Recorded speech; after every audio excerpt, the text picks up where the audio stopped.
Bueno, unas pequeñas palabritas como para comentar por qué estamos acá,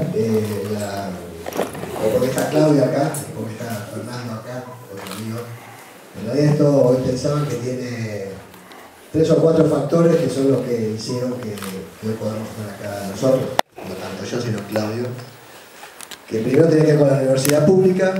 Hace muchos años nos encontramos en la Facultad de Derecho de la UBA, con Claudio, con Fernando, y más allá que después algunos hicimos caminos por otros lados, generamos una amistad que permaneció inalterable en el tiempo, así que me parece que el tema de la amistad, el tema del afecto también tiene que ver con que hoy estemos acá.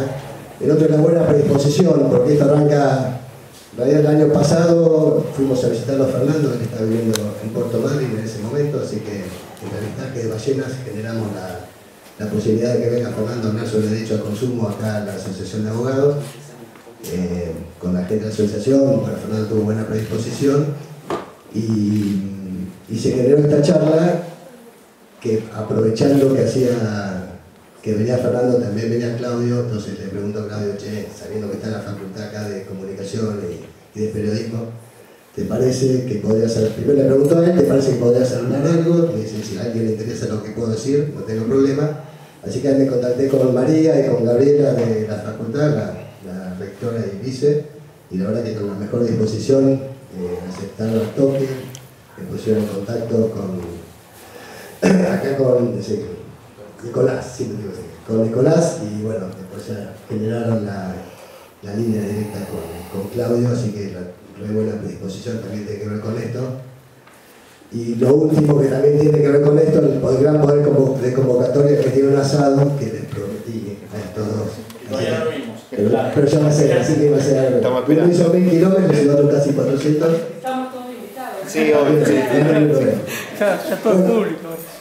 Tal cual. Bueno, así que básicamente eso. Y por otro lado también me da por supuesto que me da mucha alegría que estén acá ellos, y me da mucha alegría este lugar que tiene la facultad, porque antes, por ahí yo fui, no sé si crítico exteriorizándolo, pero sí veía que la facultad por ahí no tiene inserción en la ciudad que tiene ahora, a través de este centro de extensión, este centro cultural, que tiene tan buenas propuestas para hacer a la ciudad y que enriquecen muchísimo. Así que, bueno, bienvenidos. Y Claudio, otra cosa, creo que al ser un sábado a la mañana y un día tan lindo, tenés que amacarte para que valga la pena. Gracias.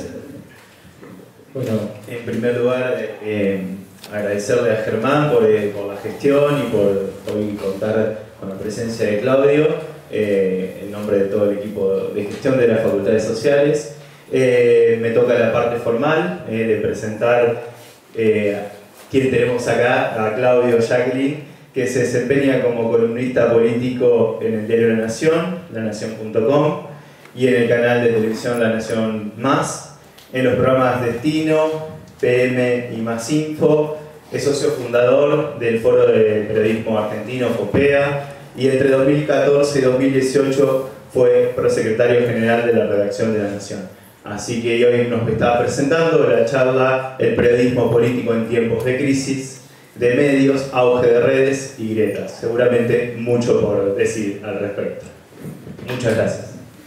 Bueno, primero, gracias a todos ustedes. Este es el sueño de cualquier periodista, que es tener una audiencia cautiva. Y sé que muchos de ustedes están por obligación, así que los que quieran se pueden ir. Yo hablo con el profesor y está todo bien. La verdad es el sueño que tenemos los periodistas en estas épocas, y es parte de estos desafíos y estas crisis que tenemos. Cuando planteé la idea de, bueno, por dónde ir con esta charla, me parece que siempre uno termina hablando de lo que a uno le preocupa o le interesa, ¿no? Es parte de lo que nos pasa siempre cuando abordamos un tema y tratamos de encontrar respuestas. Y al final lo que uno busca son más respuestas para uno mismo que respuestas para darle a los demás, y en realidad lo que termina transmitiendo son muchas incógnitas. Con lo cual, lo que les pido es que esto sea un ida y vuelta, y que pregunten y que charlemos, porque para mí es también una forma de encontrar esas respuestas.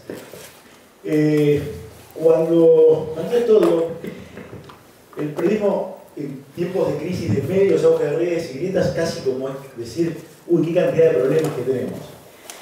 Y En estos abordajes yo lo que prefiero es tomarlo como datos, datos de la realidad. En definitiva, yo soy periodista, los datos de la realidad son un insumo, los hechos se transforman en acontecimientos, los acontecimientos se transforman en noticias, que al final es con lo que yo laburo y los que hacemos periodismo laburamos.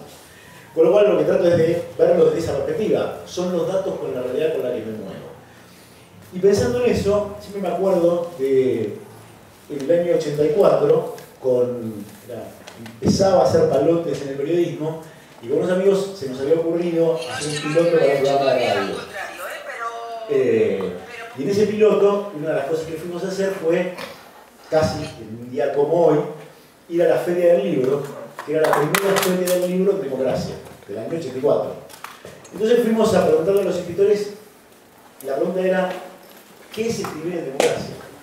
¿Cómo es escribir en libertad? Después de 7 años de dictadura feroz, muchos de ellos volvían a estar en la Argentina después de haber estado exiliados, algunos más de los 7 años de la democracia, que se habían tenido que ir durante la democracia anterior, que se había empezado la violencia. Y de todas las muchísimas respuestas, que hubo muchas que eran realmente interesantísimas, a mí me quedó una de un gran provocador y un gran generador de ideas y con un enorme humor, que es Dalmiro Sanz. Y Dalmiro Sanz preguntamos, ¿qué es y cómo es escribir en democracia y con libertad?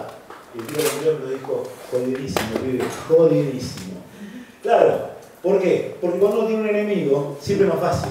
Y cuando uno combate contra ese enemigo, siempre hay una audiencia que se pone del lado de uno o del otro. Y entonces construye.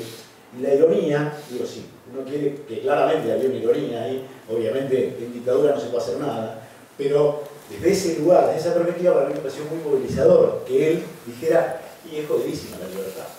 De alguna manera, esto de lo que les quiero hablar tiene que ver también con eso. ¿Por qué? Porque de lo que en algún lugar estamos hablando es que todas estas crisis, todos estos conflictos, la tecnología que vino a transformar nuestro ecosistema, lo que hizo fue también darnos más libertad. Pero como dijo mi amigo Fernando Gina ayer, cuando hablas de la autonomía y la voluntad y la libertad, lo que estás hablando es de la resignación de derechos, ¿no, doctor? Algo de eso. Y la verdad que claro, también es cierto que lo que resignamos son derechos. Resignamos muchos derechos en este contexto. Y en este contexto, yo lo que tomo un poco acá es esta idea de la canción de Charlie, de los dinosaurios, y estoy convencido de que, así como él decía, los amigos del barrio pueden desaparecer, los cantantes de radio pueden desaparecer, pero los dinosaurios van a desaparecer. Yo creo que casi en algún punto, esto es lo que nos pasa, y de donde voy a arrancar un poquito esto, lo que pasa con los medios. La verdad que los medios como los conocimos prácticamente ya están en extinción y casi uno podría prever que van a desaparecer. No sabemos cómo van a ser, pero lo que conocimos ya está en proceso de extinción y lo más probable es que terminen desapareciendo. Lo que estoy seguro y lo que me confirma cada vez más que lo que no va a desaparecer es el periodismo, o por lo menos en esta hipercomunicación que nos posibilita la tecnología y en este mundo hiperconectado, lo que seguro que no vamos a perder es la razón de ser los periodistas. Y yo lo hablaba ayer con Germán y con Fernando, que para mí, una cosa súper actual que pasó en esta semana, nos justifica la razón de ser de los periodistas. Y fue lo que dijo Juan Grabois en su pelea con Marcos Galperín de Mercado Libre, en donde él lo acusa a Marcos Galperín de aprovechar de su situación de una ley que existe para las empresas tecnológicas y que se lo imputó al gobierno actual. Cuando le dicen a él que las leyes, la reforma y la reglamentación provenían de los gobiernos anteriores, él dijo, bueno, yo no soy un periodista objetivo, tengo sesgo, uso el sesgo, uso las redes y uso la metodología de las redes para amplificar lo que quiero decir, porque si no hay impacto, si no se grita, nadie lo ve.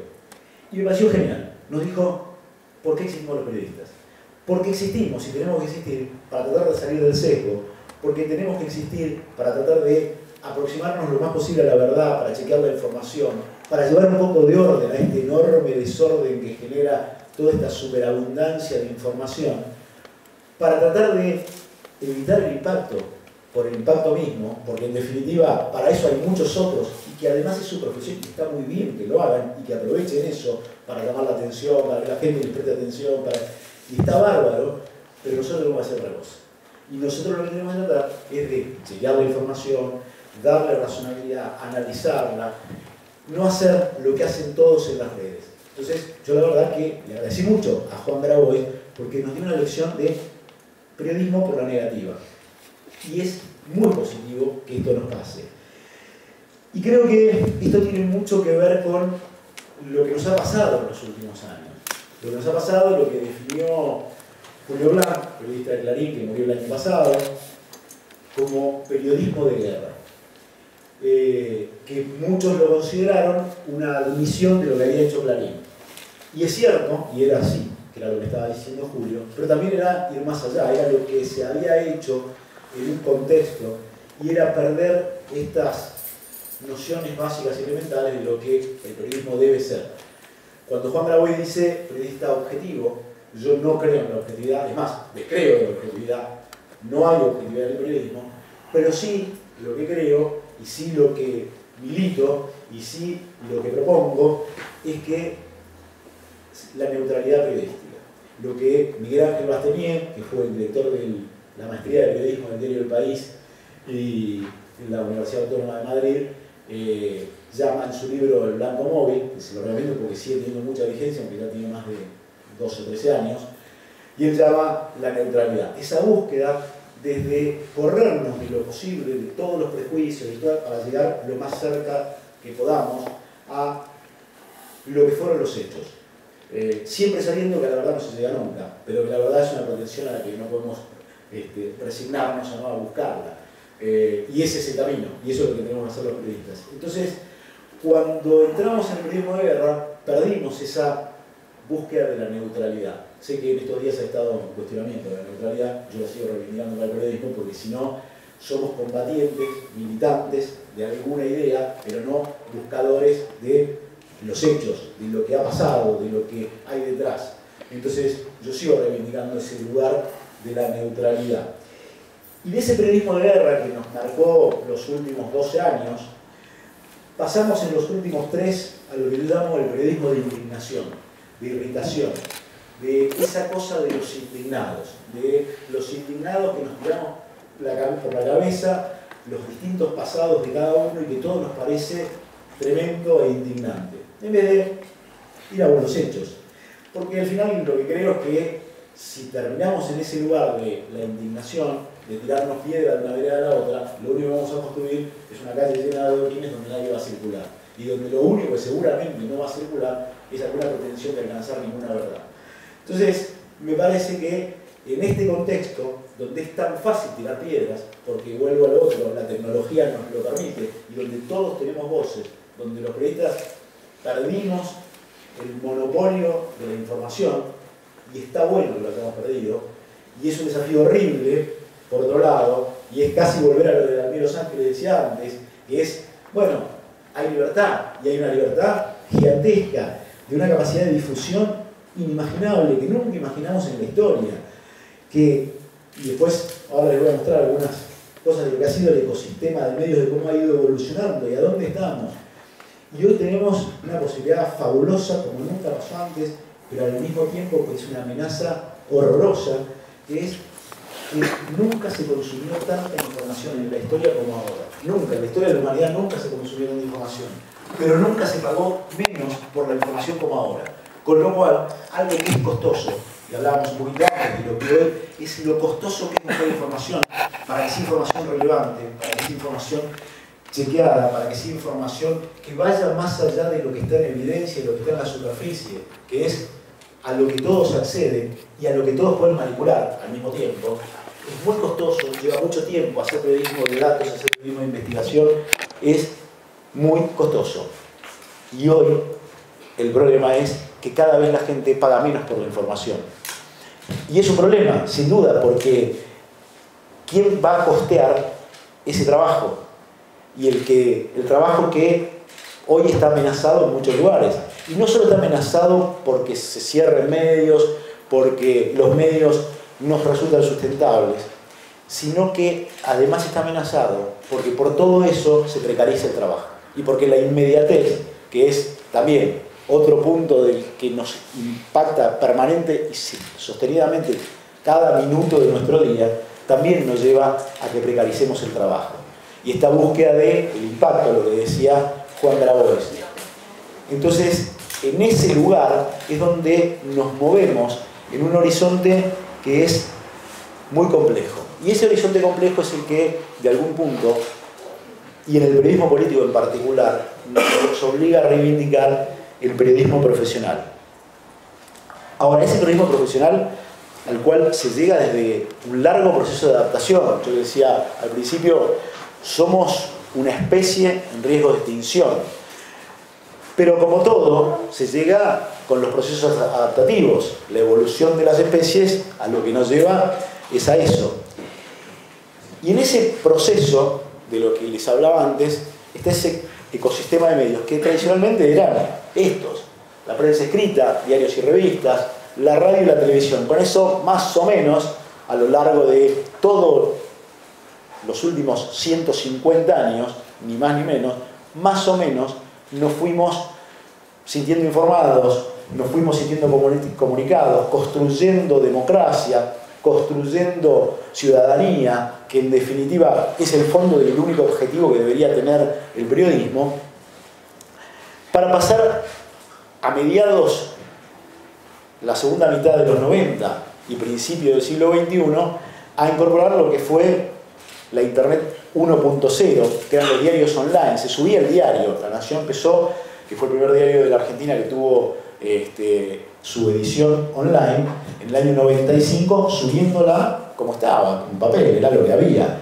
Pero ese proceso siguió como 5 años más, hasta que se fue actualizando. Y se hacían otra cosa que era la novedad, eran los newsletters digitales, allá de los informes que se hacían. Y esos informes digitales empezaban a circular y darle algún tipo de expansión a lo que teníamos.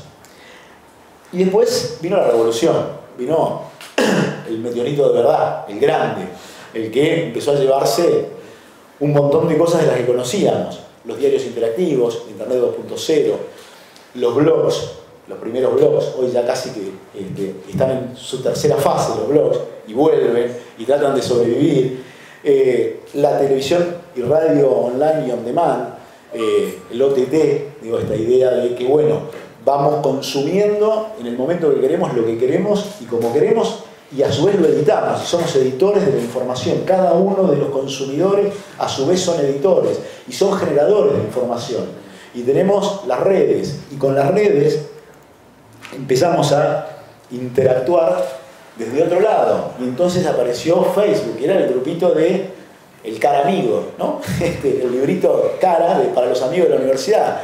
Y se transformó en un medio de comunicación. Un medio de comunicación que de hecho influye en elecciones.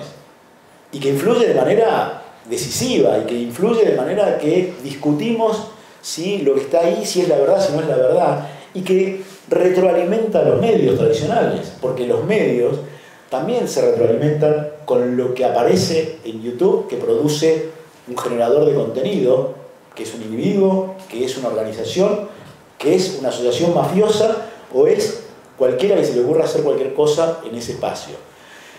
Y aparece Twitter, que es casi el mundo de la guerra de los informados, donde los niveles de intensidad, y en algunos casos hasta de violencia virtual, son extremos, y donde polarizan, y donde agrietan, y donde nos peleamos, y buscamos el impacto fácil en 140 caracteres, ahora ya tenemos muchos más, por suerte, pero con 140 caracteres resolvemos todo, la simplificación llega a los extremos, somos capaces de decir cosas que impactan y no sabemos a dónde, es el aleteo de la mariposa, donde discutimos con señores importantes, donde hay académicos que se vuelven locos por un tuit y por generar impacto. Y en ese lugar, como decíamos a Juan Grabois, está el sesgo. Y en ese lugar no necesariamente está la verdad. Está lo que resulta verosímil, que como decía El Liceo Verón, en definitiva, es lo que está atrás de lo que damos por cierto en las noticias. El Liceo Verón decía, la noticia, en definitiva, es una confirmación de una hipótesis que cada uno tiene.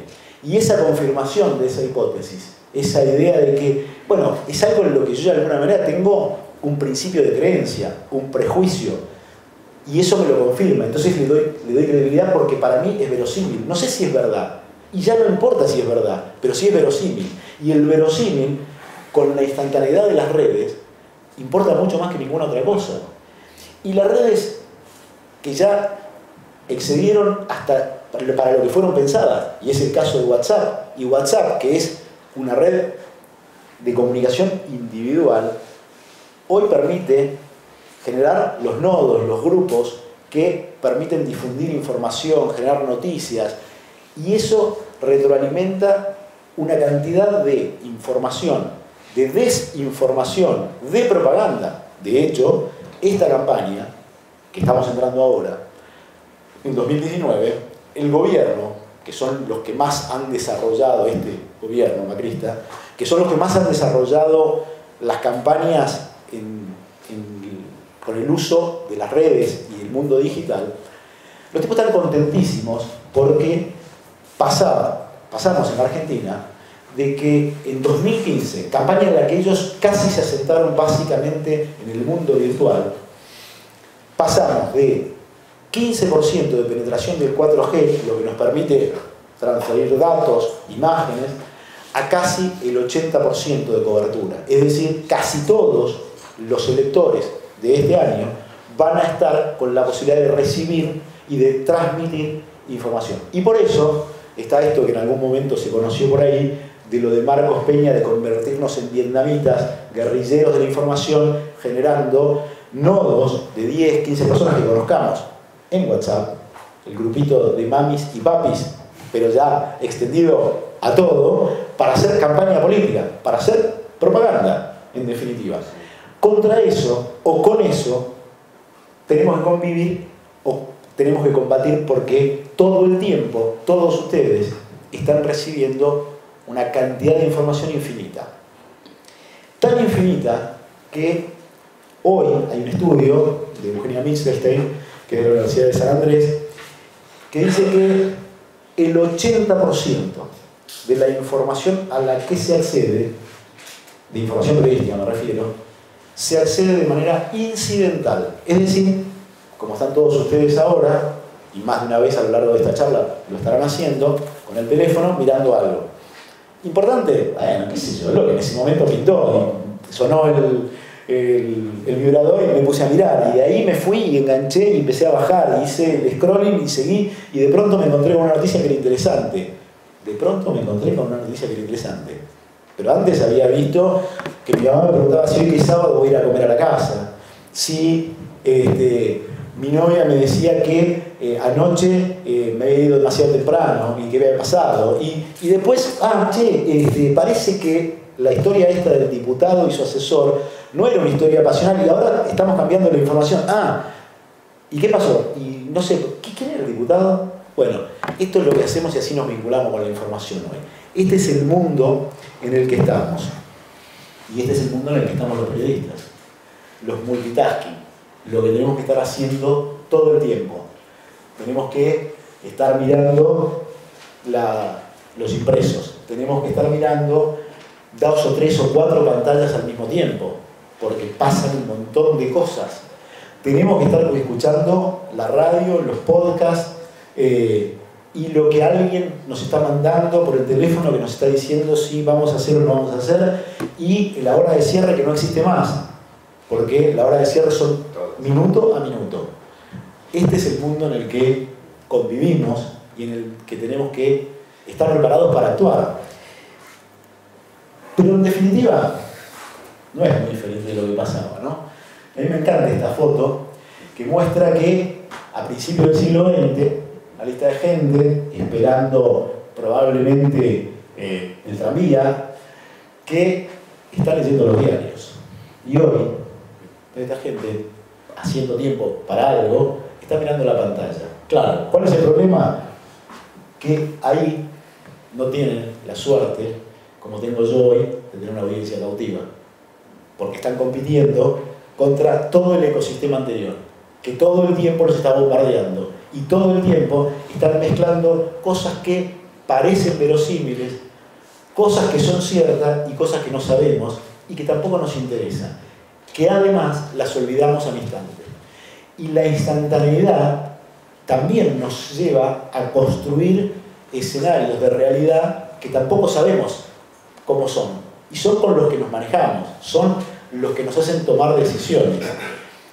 Y los periodistas tenemos que ponerle, o intentar ponerle un poco de orden a ese caos.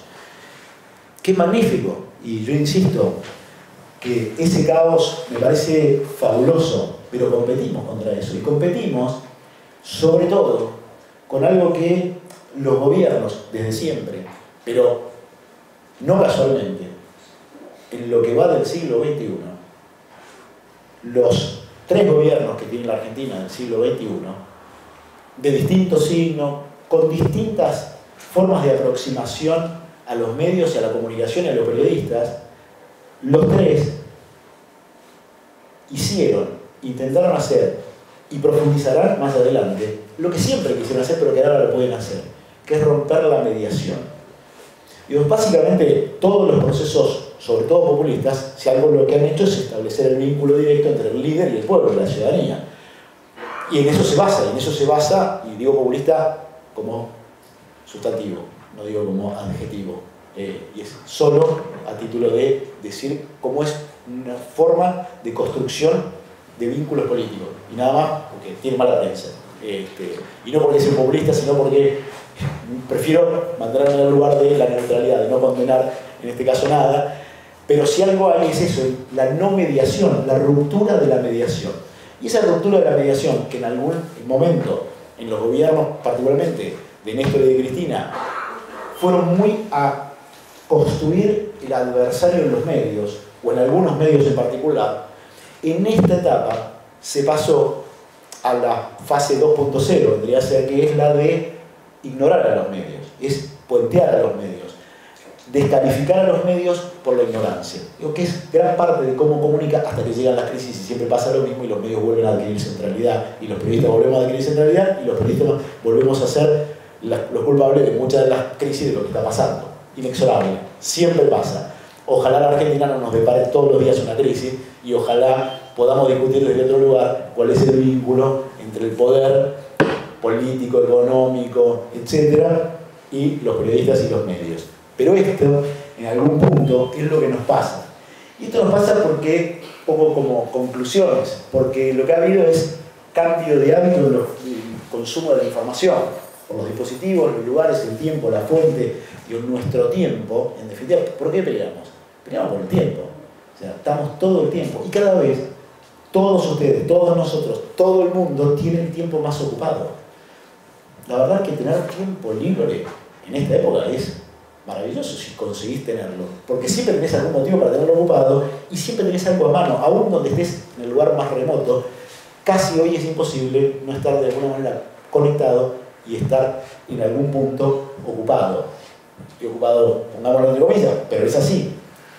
Después hay, por producto de esto y por producto de la tecnología y de la hiperinformación, lo que se produce es una fragmentación. Claro, elijo lugares donde yo me siento referenciado y vuelvo en algún punto a lo de Eliseo Verón, a esta cosa de la hipótesis, la noticia es la confirmación de la hipótesis, y entonces ¿yo qué hago? Fragmento. Y fragmento, ¿y qué hago? Me reúno en clústeres, en espacios cerrados, donde circula un tipo de información y donde es muy fácil, con esos compartimentos estancos de audiencia, generar fake news, porque son las creíbles, son mis verosímiles, son lo que para mis creencias, para mis prejuicios, funcionan. Y ahí es donde funciona ese mundo que es casi cerrado y que nos retroalimentamos. Pero me lo dijo mi primo. ¿Y quién se lo dijo a tu primo? No importa, pero me lo dijo mi primo, yo lo conozco, ¿cómo no voy a dudar de lo que me dijo mi primo? Entonces le doy verosimilitud. Y ya no llego a la verosimilitud, le doy categoría de verdad. Y entonces ahí es donde empiezo a tener un problema, porque ¿y quién entra en ese círculo cerrado? ¿Quién entra en ese espacio que está prácticamente como el cono del silencio de Maxwell Smart? Para los más jóvenes, no importa el chiste. Da igual. Y eso hace que lo que me lleve es a la pérdida de la centralidad del periodismo en la producción de la información, porque la producción de la información la producen todos. Todos los ciudadanos, mis hijos de 11 y 8 años, están produciendo información. Y más de una vez me mandan cosas y yo, pero ¿y esto de dónde lo sacaron? Y entonces compito con eso. Bueno, todos compiten. Y a esto se le produce el impacto en los medios, que era lo que les decía antes. Nunca se pagó tan poco o casi nada por la información. Y esto, sobre todo, con los grandes buscadores, que son los grandes concentradores de la publicidad, porque en la Argentina, sobre todo, mucho más que en ningún otro país del mundo, los grandes sostenedores de los medios de comunicación nunca fueron los consumidores de información, sino que era un aporte marginal, porque nunca los precios de tapa ni otros medios de pago cubrían los costos de producción de la información, los costos industriales básicamente. Lo cual en la Argentina se agrava, porque ni siquiera hay cultura de pago de la información. Y estos terminaron concentrando con Google, Facebook, la publicidad programática, que mide todo y lo mide siempre en su beneficio, como siempre hace el que tiene el poder para hacerlo. Decide a dónde va y a dónde no va la publicidad, y los medios prácticamente se han vaciado de publicidad. Entonces, en ese lugar entramos en conflictos todo el tiempo de cómo sostenemos periodismo de calidad. Y a esto se le suma lo que hablábamos antes, lo que bien nos decía Juan Grabois, la búsqueda de impacto, el rating, el minuto a minuto, que la tele lo tiene hace mucho, pero que después fue el clicking, y después fue el page views, y hoy, y lo hablábamos antes, gran parte del tiempo y de los recursos en los grandes medios, sobre todo en los medios digitales, están dedicados a buscar información sobre qué consume quién y a quién me voy a dirigir y qué hace adentro de mi sitio y cómo llega. Así como les decía que el 80% de la información que se consume se llega de manera incidental, hoy lo que tenemos es que gran parte de ese consumo no sabemos por qué se consume. O sea, está todo el tiempo y hay unidades, los medios que son grandes y tienen el poder, que hacen data mining, que están todo el tiempo mirando la data para ver qué pasa. Entonces hace un tiempo lo que mirábamos era clicking, pero no el clicking, que es cuánta gente entró a mi noticia, a mi portal, etcétera, etcétera.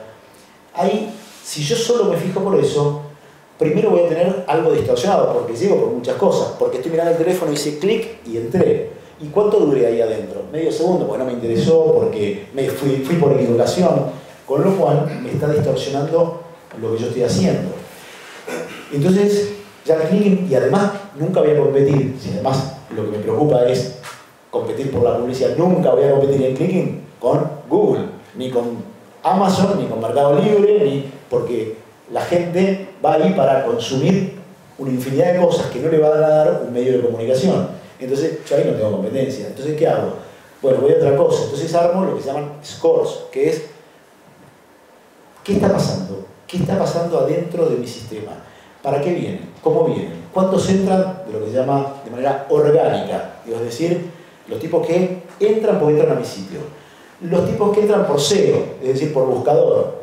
Voy, busco, no sé, Nicolás Pesado, y digo, a ver, lo busqué por Google. Y apareció en la radio. Ah, entonces me voy al sitio de la radio. Es decir, por otra vía. Y a lo mejor no me interesó mucho lo que decía el sitio de la radio. Y entonces voy al de la universidad. Y entonces tengo que ver cuánto tiempo se quedó. Y cuánto engagement produjo. Engagement es cuánto de eso me generó que voy vinculándome con eso y de alguna manera fidelizo con esa información y por qué me quedo, qué es lo que me está generando ese engagement y me quedo para ver toda la información y cuánto tiempo, cuánta profundidad me genera. Yo tengo que empezar a ver eso. Claro, es complicado y es caro, pero no puedo dejar de hacerlo porque si no entiendo qué está haciendo la sociedad, qué está haciendo el consumidor de la información. Y si yo no lo entiendo, no le puedo dar cosas que entiendo que le puedan servir. Y le estoy hablando, no tengo, como insiste mucho mi amigo Fernando, no tengo lector hipotético. No sé a quién le hablo. Y si yo no sé a quién le hablo, no tengo destino.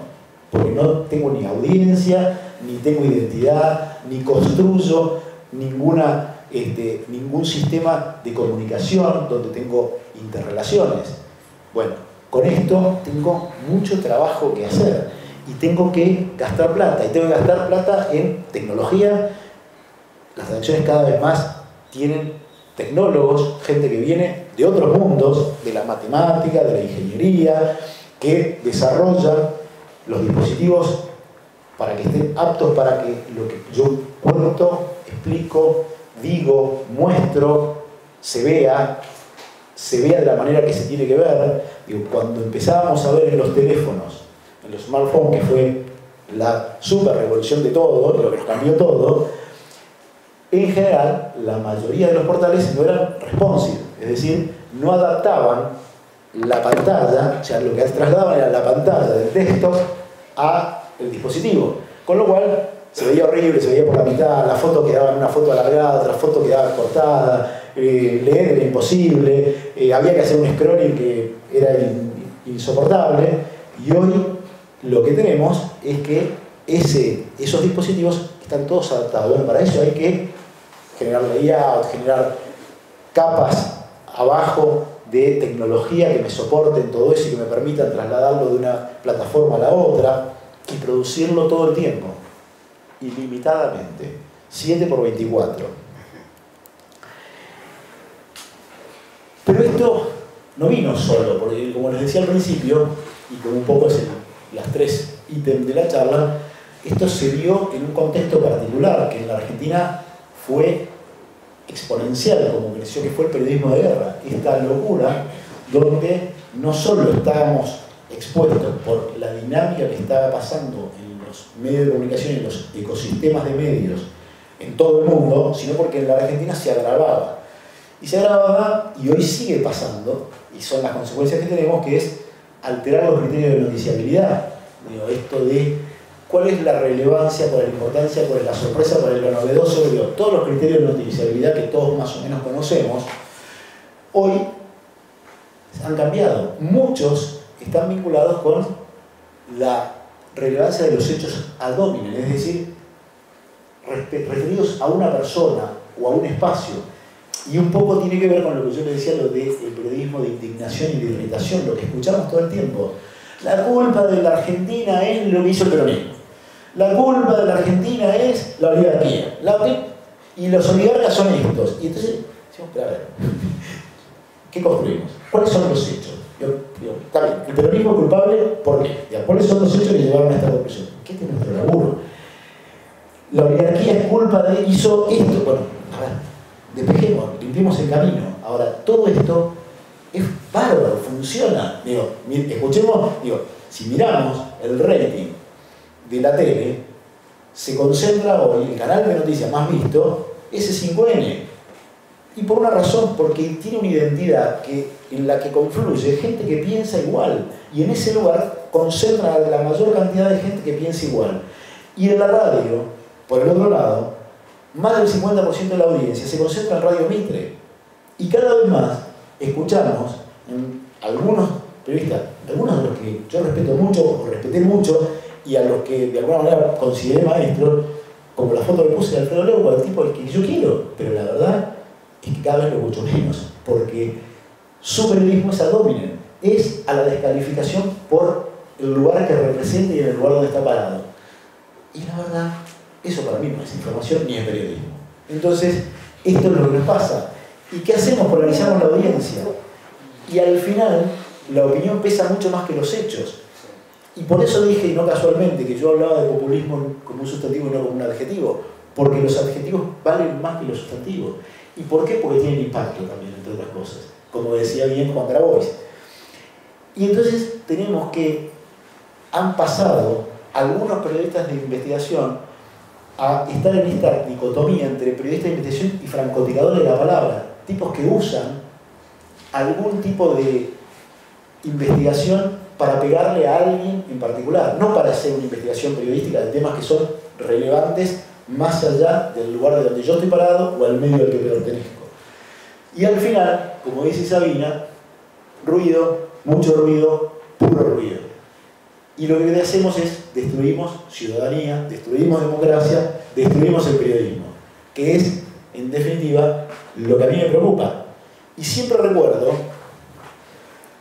en los años 90, que para mí fue la primera alerta que yo tuve, un libro de Alain Manc, que es un politólogo francés, que les voy a adelantar, les voy a spoilear que no solo es un politólogo, que no solo asesoró al Partido Socialista, sino que además, increíblemente, para lo que le voy a decir después, perteneció al Consejo de Administración de Le Monde, el diario francés. Pero Alain Manc instituyó lo que él consideró la Santa Trinidad enemiga de la democracia. Y esa Santa Trinidad estaba compuesta, en los 90, por los medios, por las encuestas y por la justicia. No sé si les suena algo de lo que ha pasado en los últimos 15 años en la Argentina y lo que sigue pasando. Él visualizaba como que esto era lo que ponía en riesgo. Y en algún punto tenía razón. En algún punto tenía razón. Ahora, ¿qué hizo eso? Por supuesto que quienes están desde el otro lado, desde el lado del poder político, entendieron eso y actuaron en consecuencia. Porque si esa era la Santísima Trinidad, enemiga de los políticos, la democracia, el sistema institucional, tenía que actuar en consecuencia y tenía que construir esa enemistad. Y así lo construyeron. Y eso es lo que, de alguna manera, vimos lo que pasaba. Yo me acuerdo, yo lo entrevisté en un viaje que me habían invitado del Ministerio de Relaciones Exteriores de Francia y pedí entrevistarlo.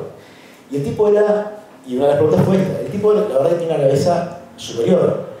Y el tipo miró en ese momento, yo lo entrevisté en el año 99, y el tipo ya tenía un panorama muy claro que para mí fue absolutamente anticipatorio de lo que después fuimos a vivir. Y no era que vivíamos en un mundo de locos y aislados, era parte de una corriente que venía en el mundo. Porque es cierto que los medios tuvieron y tienen, ahora menos y ahora en crisis, un poder enorme. Y es cierto que el encuestadorismo y la encuestomanía desafiaron y destruyeron gobiernos, porque medían el minuto a minuto, porque nos volvimos locos por el rating, porque nos volvimos locos por el clicking, porque los gobiernos se volvieron locos por el clicking, porque actuaban en función de la idea de la campaña permanente, tener que hacer todas las cosas en función de las encuestas permanentes, los tracking de encuestas que se hacen todos los días. Es una encuesta base y todos los días se corre con un IBR, que es la maquinita muy fácil, encuestas para que todos los días. Entonces, los tipos subieron. Y a eso se le suma la justicia, que inexorablemente, porque se judicializó la política, porque la política no podía resolver los conflictos, también se politizó la justicia y entonces entraron en colisión y todos terminaban en el mismo punto convergiendo, siempre por lo menos 3 vértices de un solo triángulo, en donde uno de los 3 se convertía en el enemigo de los otros. Nosotros, los periodistas, fuimos parte de eso. Frente a eso, ¿qué creo? Y sobre todo en el periodismo político, y vuelvo porque me parece que el periodismo político lo que tiene, además de la función de informar, es ser parte de la construcción de ciudadanía. Ya lo dije como 3 veces y lo diré millones de veces más, pero es en lo que creo, y por eso creo en este laburo que a mí me apasiona, que lo considero tanto una profesión como un oficio, en que si no pensamos que ese es nuestro destino, pero que de nosotros no depende, y no creernos que depende de nosotros, porque no es así, y no confundimos los lugares, pero sí que tenemos una responsabilidad en esa construcción de ciudadanía. Y entonces creo que lo que tenemos que hacer es hacer periodismo de calidad, seguir con los principios que rigen este laburo. Periodismo ético, que como bien dice Javier Darío Restrepo, el consultor de la Fundación de Nuevo Periodismo Iberoamericano, la verdad Llosa, la ética es una cuestión individual. La ética no es la moral. La ética es muchas veces, o casi siempre, dirimir entre 2 cosas que están bien o entre 2 cosas que están mal. Pero el bien y el mal, que es parte del fundamento de la moral, va por otro lado. Y así como Maquiavelo decía que no hay que confundir la política con la moral, yo tampoco quiero confundir el periodismo con la moral, pero sí con la ética, porque me parece decisivo. Ahora, no basta con estos grandes principios, en los que seguramente todos estaremos de acuerdo, en que tenemos que hacer un periodismo que sea atractivo, porque hay ruido, mucho ruido, y entonces tenemos que generar algo que sea atractivo, pero que sea sano, que sea innovador, que tenemos que estar cambiando todo el tiempo, que tenga servicio, que sirva para algo, que tenga un destino y que no sea solo ni entretenimiento ni ruido, que tenga profundidad, que es la diferencia con quien puede transmitir información sin indagar qué hay más abajo de lo que estamos viendo, que sea veloz. ¿Por qué? Porque la instantaneidad que se lleva a todo también nos demanda que si no estamos en el momento tampoco sirva. Que sea multiplataforma. No alcanza con estar en una sola plataforma. No podemos hacer más periodismo de una sola plataforma. Que sea multidispositivos, ya no solo multiplataforma, que sea multidispositivos, que entender las dinámicas de cada dispositivo. Que sea multiformato. No basta solo con escribir, filmar, hablar, hay que integrar todo esto y hay que integrar disciplinas y que sea definitivamente sustentable. ¿Por qué? Porque uno de los problemas es que ¿cómo hacemos todo esto si esto no es sustentable? Entonces no es un problema de las empresas solo, sino también de los periodistas. Y los periodistas tenemos que hacer un periodismo que entendamos de ver cómo lo hacemos sustentable. No tenemos que convertirnos en gerentes y pensar con cabeza de gerente, pero tampoco podemos no pensar que si esto no es sustentable, tenga viabilidad y tenga supervivencia. Y entonces nosotros también tenemos que ser parte de ver, y bueno, ¿cómo hacemos? ¿Y cómo hacemos para generar alternativas? ¿Cómo hacemos para...? Y hay un montón de ejemplos, hay un montón de emprendimientos que son muy valiosos, que compiten con los medios grandes y que aprovechando la democratización del acceso a la tecnología, hoy pueden estar disputando lugares que parecían que eran solo para los grandes y los ricos y poderosos. Y por eso les quiero mostrar algunas cosas que me parecen que son valiosas, y traigo la de la Nación, porque traigo la Nación, pero que hay en muchos medios. Y es esto de buscar, y acá se ve cómo se trabaja de manera integrada. Esto que se hizo para las elecciones de 2017 es traer, haciendo data mining de la big data que hay de la información a la que se puede acceder, que es pública, bajarla, hacerla visibilizable. O sea, hay mucho trabajo ahí de cómo hacer visualización de datos. Visualización de datos es periodismo, es traer esto y decir, bueno, a ver, ¿qué pasó? ¿Qué pasa en mi entorno? ¿No? ¿Qué pasa en mi entorno? ¿Cómo vota la gente que vive alrededor mío? Que por ahí acá, en una ciudad más chica, yo soy de Pergamino, ¿no? Con lo cual tengo también el mismo sentido de referencia, pero la verdad es que cada vez menos también sabemos qué piensa el que está al lado de mi casa. Aún viviendo en ciudades chicas, donde los tiempos hasta son más flexibles. Pero también nos permite decir, bueno, ¿quién es el que vive al lado? Digo, no con nombre y apellido, digo, pero ¿qué es mi barrio? ¿Qué piensa mi barrio? ¿Dónde se paga? ¿Qué elige? ¿Qué le gusta? ¿Qué no le gusta? Bueno, me permite ver esto. Ni hablar para quienes hacen política, pero digo, para ciudadanos, para estar informado, para entender dónde vivo, cuál es el lugar donde vivo, quiénes son los que me rodean. Porque generalmente construimos hipótesis, y vuelvo a lo mismo, sobre la base de enormes prejuicios. Entonces, bueno, yo puedo saber si mi barrio es un barrio, para decirlo en categorías antiguas e inexistentes, y que es más fácil, si es de izquierda o si es de derecha, si es facho o es progre, digo, o si le importan determinadas cosas, o si visualizan determinados candidatos una cosa o la otra. Digo, y esto es servicio, es entretenimiento, porque es un jueguito, porque también entro, porque juego con eso. En la escuela donde yo voté, ¿cómo votaron? Es un juego, pero es un juego que me provee información valiosa. Entonces también me parece que hacer estas cosas y entender estas cosas son las que nos llevan a hacer desde otro lugar. O esto que fue un proyecto que hicieron dos periodistas nacidos en la gráfica y que fue una serie documental de lo que se llamó La Gran Batalla de 2017, donde lo que hacían era ir con un candidato y hacer con el registro del documental y con la misma disposición que se hace en el documental a grabar todo el backstage de una campaña durante 2 o 3 días con distintos candidatos de todos los partidos y mostrarlos de atrás, mostrarlos cómo se movían, quiénes eran, quiénes son, los tipos que están trabajando en la armada de campaña, lo que no se ve normalmente cuando vemos los actos. Y esto era, bueno, hacer tu laburo, convencerlos a los candidatos que no era para matarlos, no era para mostrarlos desnudos, no era para mostrarlos con las amantes o los amantes, sino que era para que la gente entienda de alguna manera cómo se construye política y cómo se hace política. No es fácil, obviamente, porque todos sabemos que gran parte de los procesos de seducción de toda naturaleza, personal o social, tiene una parte de manipulación, obviamente, y de eso va la comunicación en definitiva, y asumámoslo como tal. En la política tiene un peso mayor porque además necesita de la sorpresa. Pero bueno, era un laburo que costó mucho. Pero dos periodistas de Nación Geográfica se pasaron durante 3 meses haciendo esto.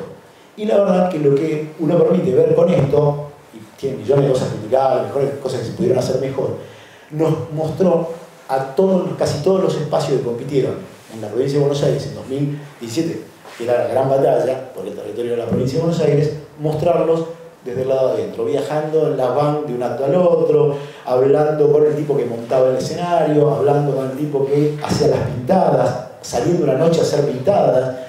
Y la verdad que, ¿qué tenía? Y tenía el jueguito del entretenimiento también, y vuelvo a lo mismo, tiene que ser atractivo, y tiene que ser oportuno, y hacerlo en un momento, no se podía hacer 2 meses después, había que salir durante la campaña, y hubo que hacer mucha cosa previa y mucha planificación. Pero tuvo esta cosa de que lo que tenía era jugar con el registro documental y el registro atractivo de la tele. O por ejemplo, esto que es usar la Big Data para dar información de, por ejemplo, qué hacen los legisladores. Siempre generalmente los cuerpos deliberativos, sobre todo de las grandes, tanto legislatura provincial como Congreso de la Nación, siempre son mundos opacos, donde muchas veces, por responsabilidad de los propios periodistas que no nos metemos en esos mundos, no aparecen y no salen a la luz. Los tipos viajan, no sabemos a qué viajan, ni a dónde viajan, ni para qué lo hacen, ni cuánta plata gastan. Pero eso está. Digo, hay información. Y la verdad que con las últimas reformas, que eso es producto de una sociedad civil que ha avanzado, desde el decreto de Néstor Kirchner de acceso a la información a la ley de acceso a la información, hemos avanzado mucho en tener acceso a información. Pero también acá lo que hay es, bueno, muchas veces, porque no da tiempo, porque somos haraganes, porque no conocemos que tenemos acceso a esto, y es parte de lo que somos. Pero digo, tenemos acceso, y esa información, que insisto, es fácil de ver, primero, porque hay un trabajo muy grande de visualización para que esto sea fácil, rápido de entender, y completo y complejo, en un sistema muy sencillo. Esto que vemos en segundos tiene muchos días de laburo atrás. Pero esto tiene el valor de que para algo sigue sirviendo el periodismo, porque los otros productores de información que aparecen en las redes nunca nos lo van a dar. O esto, chequear el discurso de Macri en 2 horas y ponerlo y hacerlo otra vez, visual, atractivo. Tiene mucha letra, enorme cantidad, miren la cantidad de letras que tiene, pero es muy fácil, tiene códigos de colores, porque se puede mirar rápido. Y esto, y por eso es que en el comienzo les dije, yo no me quiero quedar con que este mundo de crisis de medios, grieta, auge de redes, es lo malo, es lo que hay. Y sobre eso tengo mucho para hacer, y todavía tenemos mucho para hacer.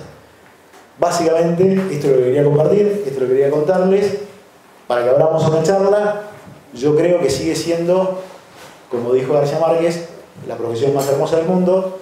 Estoy agradecido a la vida de haberlo hecho, y creo que probablemente lo que venga, no sé si va a ser mejor, pero va a ser tan desafiante como todo lo que vivimos y como lo que vivieron cuando empezó el periodismo industrial hace 150 años. Así que los convoco a seguir en esa y tratar de hacerlo más y mejor. Gracias.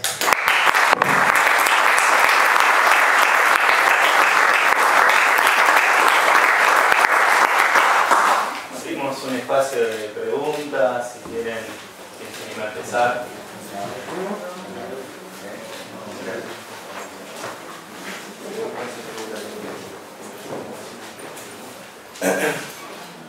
¿Alguien que quiere preguntar algo? Sí.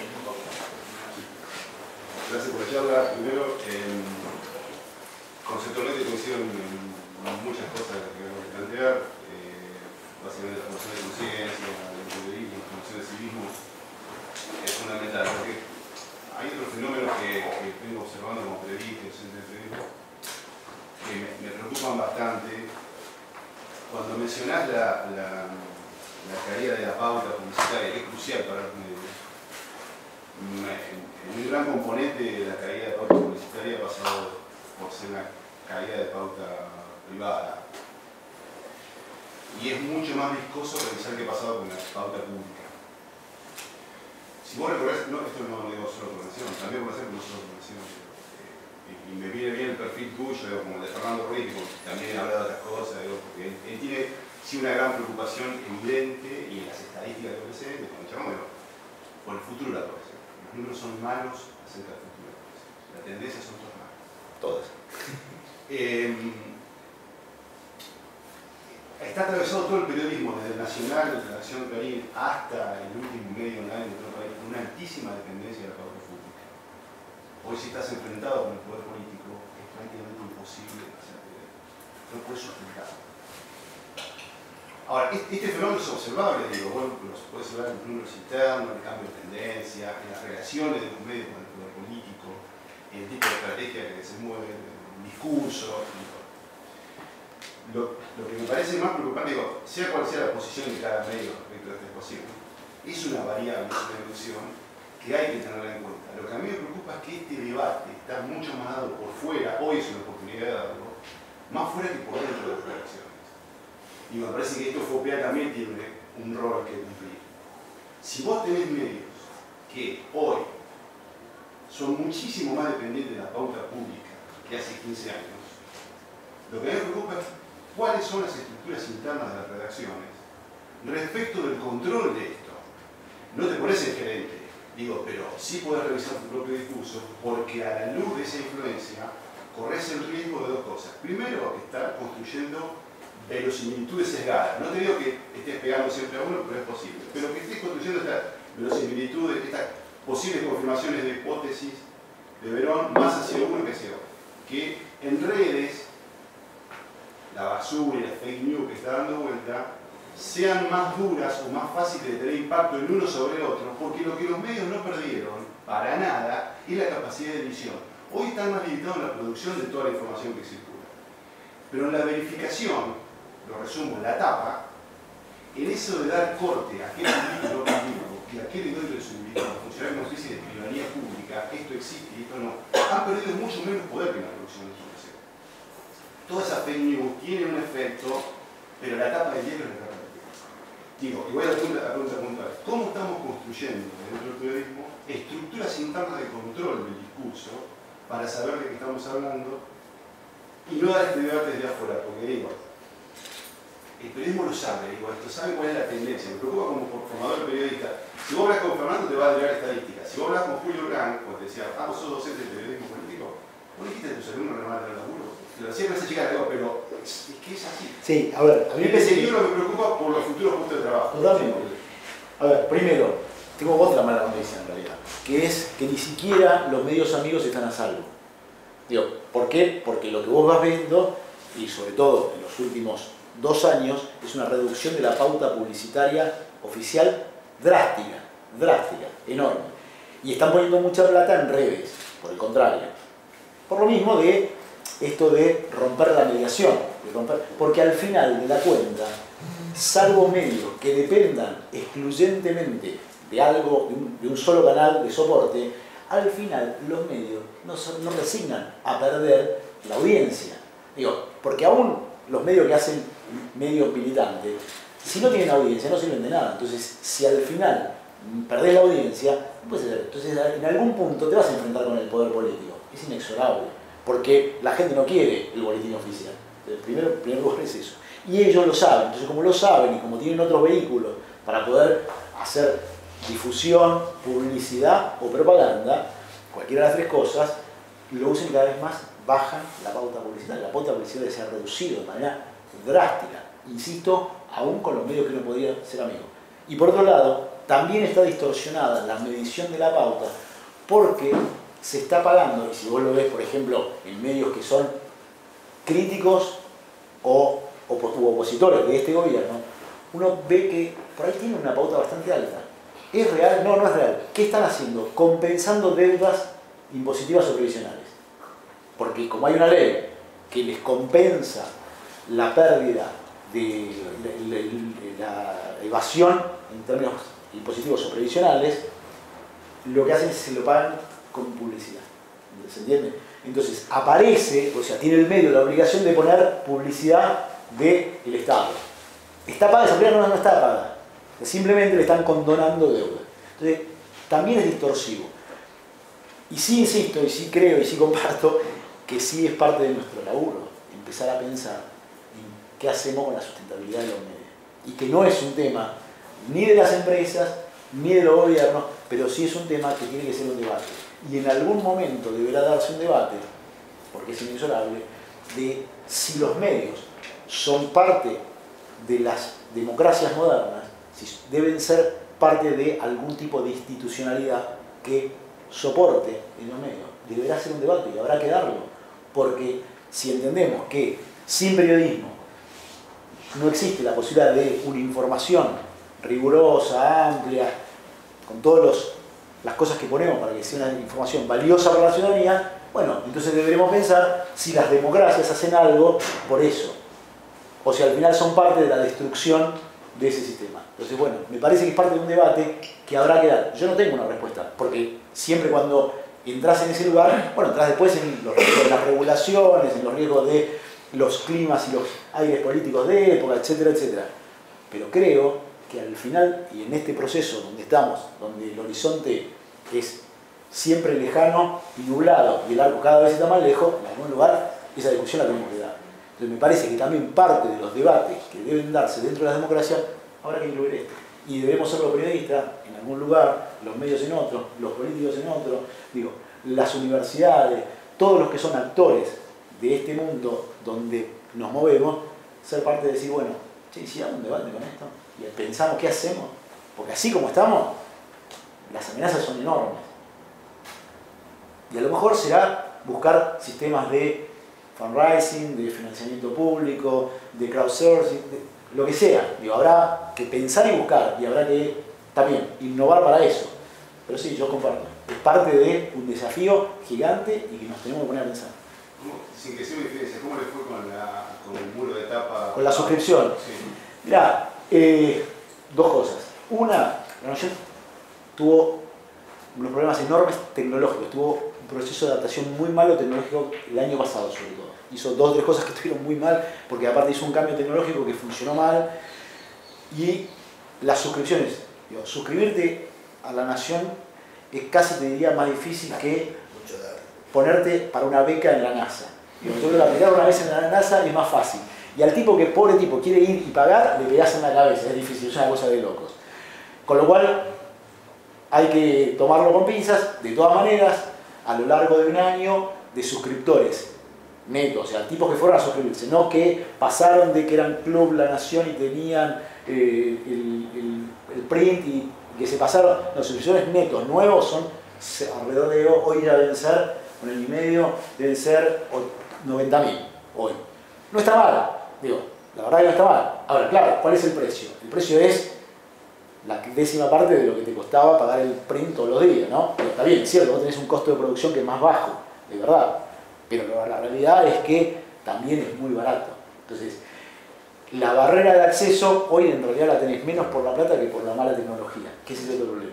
Y por el cual los medios tienen que estar todo el tiempo ayornándose para que la accesibilidad esté muy cercana.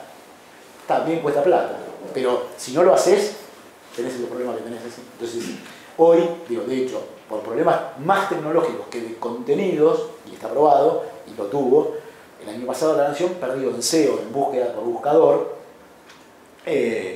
perdió relevancia, porque vos sabías de un tema que estaba en La Nación, ponías, no sé, el caso de Olivares, ponías Olivares, y obviamente sabías que La Nación había estado en la tapa, y en Google te aparecía en la 4ª página, y antes te aparecía el Independiente de La Rioja, pues de un problema tecnológico, que el algoritmo, que además es otro problema, vos competís contra algoritmos que se modifican sin saber cómo se modifican.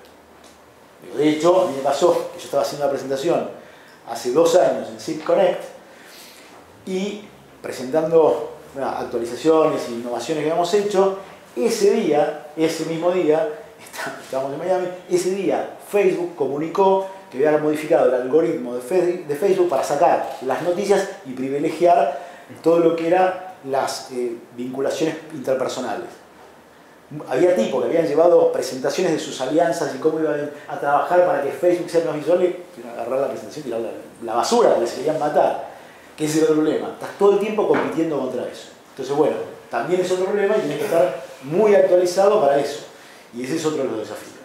Estás siempre con ese tipo de desafíos que son hiper complejos. Y por supuesto, los tipos son los dueños del poder. Digo, Google, Facebook tienen el poder. Entonces, contra eso es muy difícil lidiar. Determinadamente se visibiliza eso, se discute. Se discute poco porque las urgencias, porque también, que yo no hablé, que hay mucha precarización, porque se ha precarizado mucho el laburo periodístico por este tipo de cosas, también, como las urgencias, como pasa con el país, las urgencias, discutir de la urgencia, entonces tampoco los gremios se han puesto y tampoco lo internalizan, como si no fuera parte de su problemática. Es decir, a ver, si estamos yendo a la extinción, preguntémonos por qué estamos yendo a la extinción. Y hoy los gremios en eso están muy atrasados. Y las comisiones internas están muy atrasadas en esa discusión en vez de, digo, está bien, tenés esto que es un desastre y es pésimo y hay mucha precarización y está mal pago, todo lo que ya sabemos. Pero guarda que mañana puede ser peor. Entonces, si no mirás a mañana, ¿para qué discutís hoy y te peleás por el pedazo de pan que está arriba de la mesa? Si mañana no va a haber pedazo de pan arriba de la mesa. Yo creo que también hay en eso, también la otra pata, que es la gremial, sigue mirando, creo que pasa en muchas ramas de la industria, de todo, que siguen sin mirar lo que te va a producir todos los desafíos tecnológicos en el nuevo mundo, y a mí me parece que acá y en el periodismo nos pasa de una manera tremenda. Primera pregunta. Creo que un debate pasado con las discusiones, pienso lo que se está planteando, lo que se está discutiendo, y creo que llega a destiempo con lo que fue la ley de medios. Yo creo que era un gran contexto en todo sentido, y eso era la pregunta. Creo que realmente, más allá de la demanda del periodismo, tiene que haber un Estado que mantenga la pelota y diga, bueno, vamos a empezar a discutir a partir de acá, porque uno piensa esto, que hay un montón de lugares donde se puede discutir esto, ¿no? Desde los gremios, las federaciones, las empresas, pero como que todos están en discusiones distintas, entendiendo las urgencias, como recién decía. ¿El Estado puede ser un ente clave en torno a dar el primer paso a un debate serio en torno al periodismo? A ver, como todo, quienes controlan el Estado tienen intereses, digo, porque y en definitiva, la política es dirimir intereses, ¿no? Es así. Quien controla en ese momento el Estado tiene intereses en ser parte. Entonces hay que tomarlo como tal, digo, no es neutro, nunca es neutro. Entonces, tomémoslo como tal, pero es un actor relevante, con lo cual tampoco es posible dejarlo afuera. Siempre, como les decía antes, la historia es una disputa entre libertad de expresión y restricción. La historia es romper con mediaciones de todo tipo, digo, no solo la que nos toca en la información, es yo me vinculo con vos directamente y además si yo tengo poder, trato de hacerte pesar ese poder. Entonces sí, la vida, la historia, la evolución de las especies. Entonces sí. Ahora, lo que sí me parece es que no lo podemos dejar afuera. Y entonces me parece que sí debe darse una discusión donde, bueno, se disputarán esos intereses, entrarán en conflicto y se buscará algo. Yo creo, insisto, me parece que, digo creo y prefiero me parece porque no creo nada, pero me parece que sí es importante que se tome en cuenta que es un tema que tiene que estar vinculado con las políticas públicas. Que me parece que no pensar que lo que pase con la información no debe ser un tema de política pública es una locura. Porque por otro lado, las políticas públicas sí se ocupan de otras cosas en donde regulan, en donde actúan, en donde cobran impuestos, millones de cosas. Y esto es sistémico, no es una cosa. Yo creo que el problema de la ley de medios es que era una sola cosa, con un objetivo además político, pero que me parece genuino, yo no me rasgo la vestidura por eso, porque es parte de las discusiones. Lo que sí me parece es que además llegaba tarde, porque ni siquiera el mundo digital lo tenía presente. Entonces, con lo cual, era casi dar una discusión por una cuestión de poder y no más que eso. Y al final, todo terminaba en una cosa que era superior y superadora y que llegaba, el futuro ya había llegado. lo discutíamos en el pasado cuando estábamos en el futuro. Jorge iba...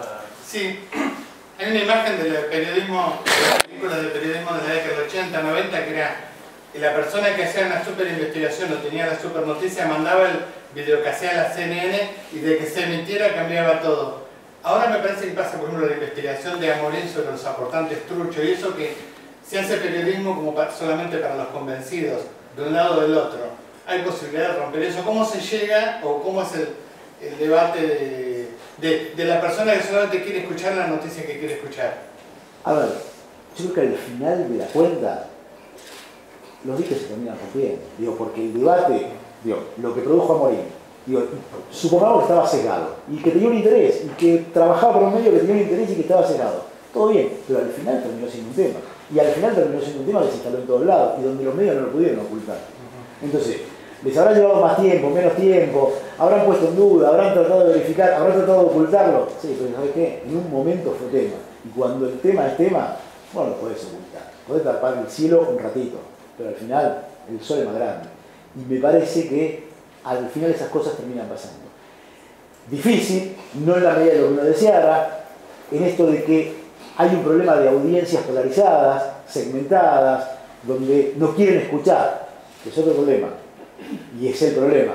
Es otro problema y es el problema. Pero en definitiva, yo creo que a la larga esto termina rompiendo diques. Cuando la información es relevante, termina rompiendo diques. Porque termina siendo lo que interesa, lo que se habla, y vuelvo a lo mismo, nadie quiere resignar audiencia. Salvo que consigas un sponsor que te ponga toda la plata para hacer funcionar tu sistema y que no le hable a nadie.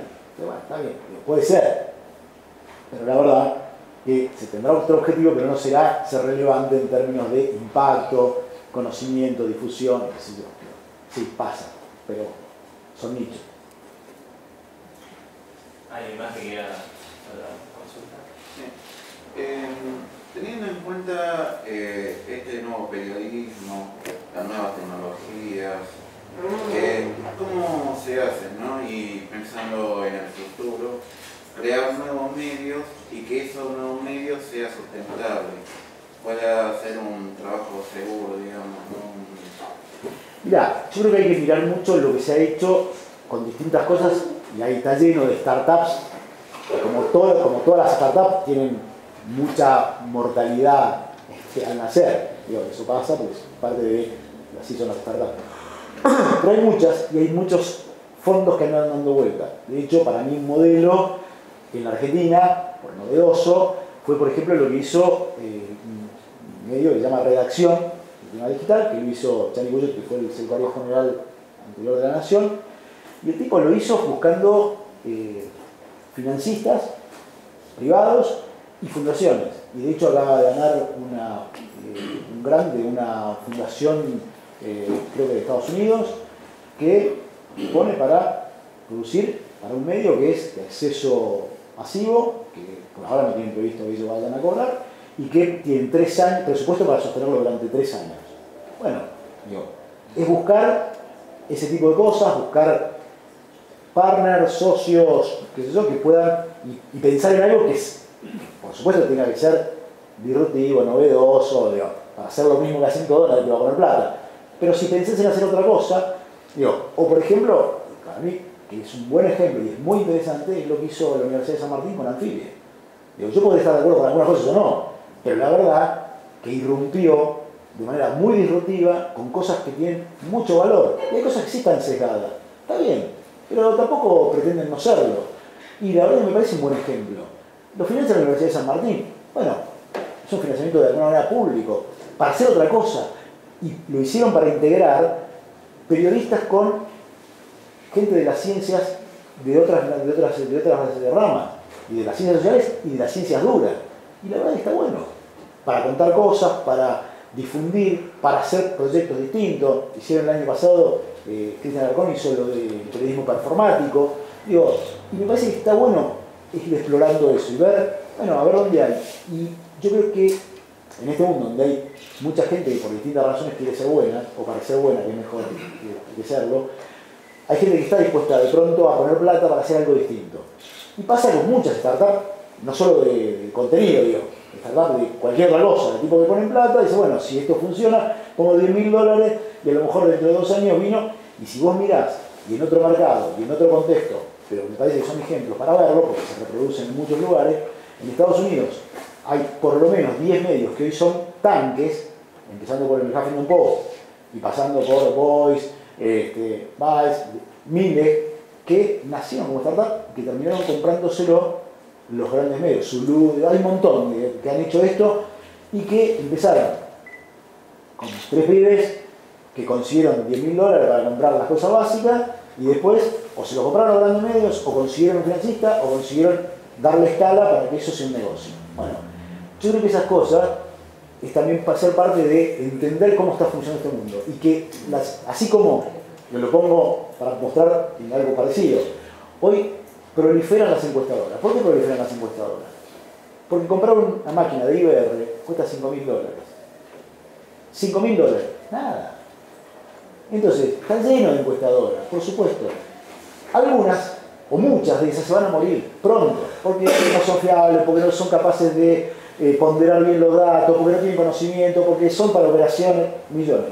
Pero otras serán el puntapié inicial para que se conviertan en algo importante, relevante, que construya. Entonces, hoy tenemos un montón de cosas que la tecnología nos permite, de manera barata, accesible, o más o menos barata, más o menos accesible, con todas las contingencias que tiene la Argentina, pero yo me parece que es un desafío para pensar un poquito fuera de las cajas que hoy tenemos todos, y decir, che, pará, a lo mejor tenemos una oportunidad. Y me parece que eso no tenemos que perder, sobre todo quienes son los nativos digitales, quienes nacieron en ese mundo y conocen mejor que nadie las audiencias, los hábitos, las formas de consumo y las posibilidades que les reporta la tecnología. Y WhatsApp empezó así, claro, WhatsApp era una pyme de 25 empleados. Facebook también. Bueno, que la compró Facebook. WhatsApp era una mensajería, una empresa de mensajería, una pyme que no llegaba a 40, a 42 empleados. La compraron en $19.000 millones hace 2 años. O sea, valió 2 veces YPF. Una mensajería de mandar fotitos. Y por eso digo, yo frente a los pronósticos apocalípticos, sí, no, claro. Creo que todavía tenemos mucho para poder pensar y soñar y imaginarnos que puede todavía tener futuro. Por eso digo, porque creo, entre otras cosas, que el periodismo, más allá de, y por eso dije al principio, seguramente los medios que conocemos no van a existir más. Pero no creo que el periodismo no exista más. ¿Hay más, Miguel? Gustavo. En lo personal, ¿qué perspectiva le ves a los medios tradicionales de acá de Salta, digamos, diario, papel, radio y televisión? Probablemente diario papel terminará siendo un nicho de casi te diría de culto, de orden que hoy uno podría prescindir. Yo vengo de diario papel, nací en el diario papel y es mi mundo. Hoy te diría que puedo prescindir del diario papel, no por el orden, que lo sigo buscando y que en los casos que puedo acceder al PDF, voy al PDF, a la edición digital del papel, porque me parece que ordena, porque sigue dándote la idea de, bueno, qué privilegian, cuál es la relevancia, lo que vos decías, lo de la tapa, esa idea de privilegiar, ordenar, bueno, todo ese tipo de cosas. Pero si uno mira lo que pasa, lo que viene pasando en el mundo, que es que la gente se va desapegando del papel, que pasó con el New York Times, que la gente tenía la suscripción digital y con la suscripción digital leía el papel y la gente le pedía, no me des más papel, no quiero el papel en mi casa, no quiero la pila de papeles. Increíble, no lo quería, después te lo doy igual, no me trae. Bueno, yo creo que eso iba a quedar como un mundo de nicho y creo que lo que van a tener que replantear muchos son sus modelos de negocio, y los modelos de negocio que hoy siguen existiendo y siguen existiendo de la misma manera, que están a un paso de fenecer, que van a tener que replantear sus estructuras, no solo por cantidad, sino por perfiles de quienes trabajan dentro de los medios, con esto que yo decía antes, las otras habilidades, actitudes, conocimientos e informaciones que hay que incorporar.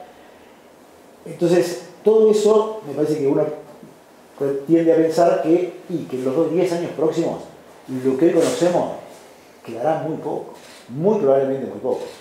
Pero entre otras cosas, porque los hábitos de consumo de la información te van llevando, porque la tecnología te va transformando y es un ida y vuelta y es un círculo que se va retroalimentando. Entonces, queramos o no queramos, nos guste o no nos guste, eso va transformándose y va transformándose a una velocidad que ya casi no nos damos cuenta en el día a día.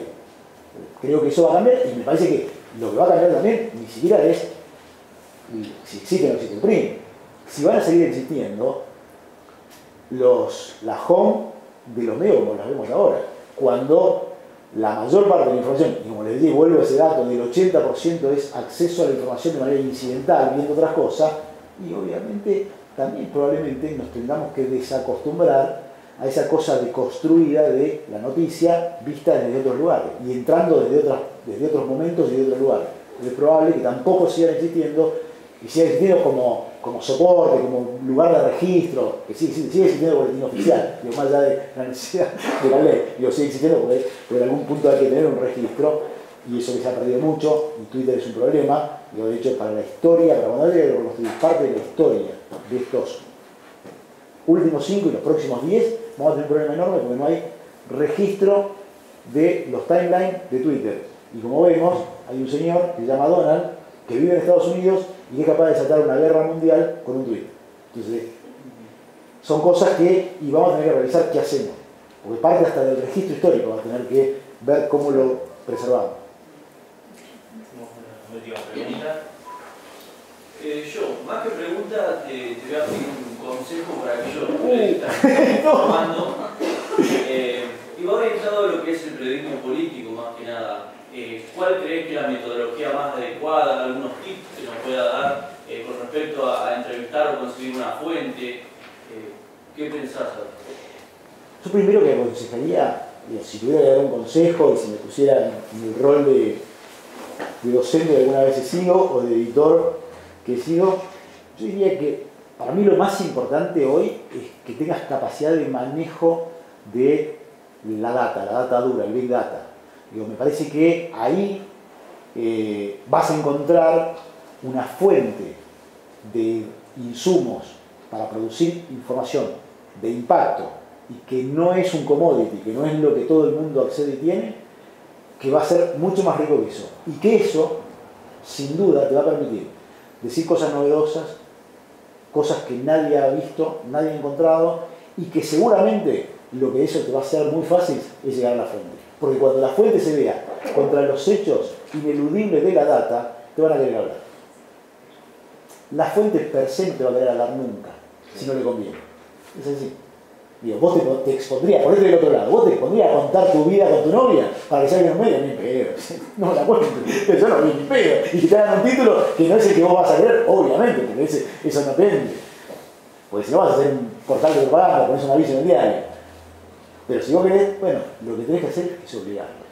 O sea, y vuelvo, y lo digo de manera muy descarnada, Maquiavelo, la moral no tiene que ver con la política. La política, el periodismo, la guerra y la economía son cuestiones de dirimir intereses. Y lo que tenés que hacer es cómo interactuar con esos intereses.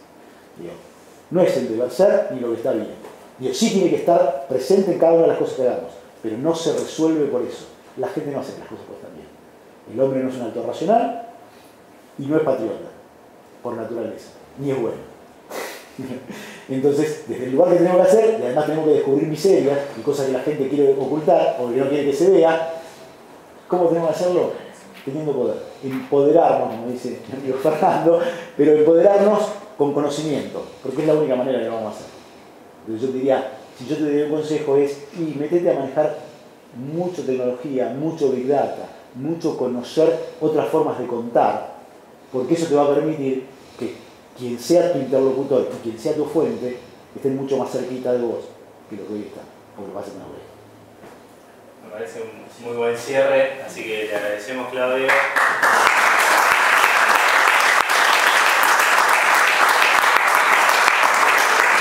También agradecemos a las cátedras que se sumaron, que es la Cátedra de Ética 1 y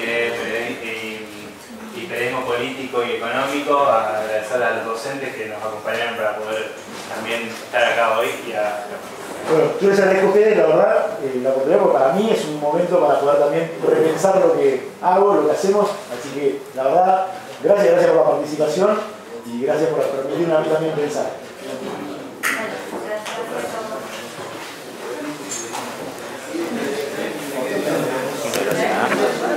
Espero que te sirva.